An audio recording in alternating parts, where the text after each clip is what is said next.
up, post up, round in it, flossing on it. This diamond, my diamond.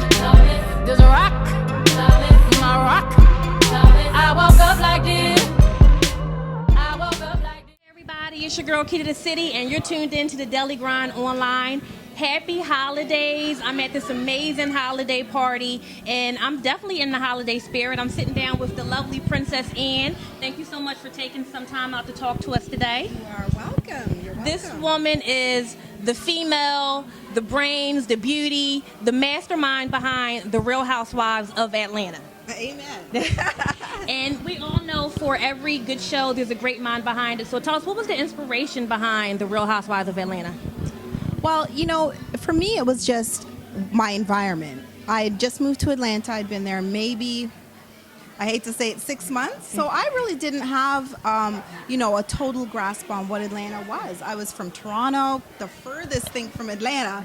I mean, the total north. And, I just knew that, kind of a long story short, I knew women who needed to be represented on television. And for me, it was black women. It was, and that's been written about many times. I'm certainly not shy about saying I went after an all-black cast because I'm a black woman. Yeah. And I kind of felt like that was something that people wanted to see, and I mean, the rest is history.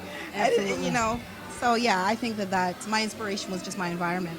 Yeah. So that's good. So congratulations on the success of the show. Thank you very much. I love the Real Housewives of Atlanta. I tune in. Thank you. So when you think back to, when you were younger, Sure. did you see yourself being, a director, producer for a major show on a major network? That's a great question. The answer to that is no. I've also talked about it before that I do not have a television background whatsoever. Wow. And my story is one of those, television chose me.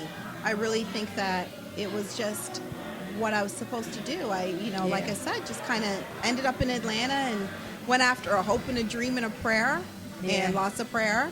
And it happened. I worked at the bank. I didn't, go to school for television or any of that stuff. Wow. But again, I do think that certainly I put my time in. Yeah.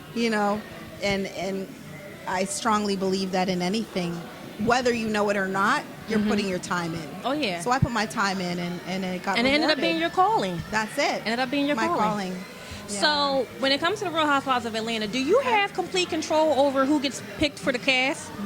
Well, that's a good question too. In the beginning, because it was a conception and it was an idea that I brought to the production company, who is phenomenal, by the way. They're great producers, and the show is so much bigger than me. I always say that I birthed it, and then all these great people, which you need an amazing team to make this type of show be what it is, including the cast. Yeah. Because they're also producers as well, right? So, how that is. So no, I definitely think that as time went on, I gave birth to it, brought these ladies to the table, and it's evolved. As you can see, every year almost every year, there's been someone added to the cast. Yeah. I've been instrumental in many of the years. The year that Phaedra and Cynthia came on, I didn't do so much with it. I was off doing, some other wonderful projects. Okay. But creatively, once it becomes this big, there's a lot of people that you got to answer to. Yeah. And the network is king. So they have the final say on everything. And then the production company, True Entertainment, who is fabulous and amazing, and they really made it, what it is at this point. Yeah. Yeah, I like that. So outside of Real House of Atlanta, what else do you have going on?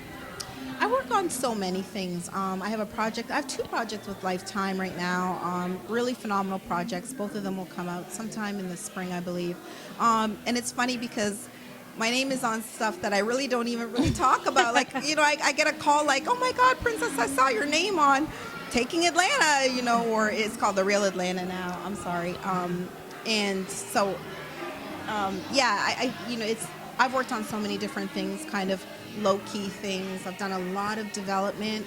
I've worked with probably every network and a lot of the big production companies, just kind of taking ideas, molding them, shaping them, helping to grow them. And some of the things I, very, very happily just do my part and walk away. And some things, I have a bigger part in. So, but I've always kept myself in television 6 years later. Well, that's good. So I know we're running out of time. Okay. But just one last question. Sure. I know that you're expanding in the television and film industry. As a black female, is it hard trying to infiltrate that industry?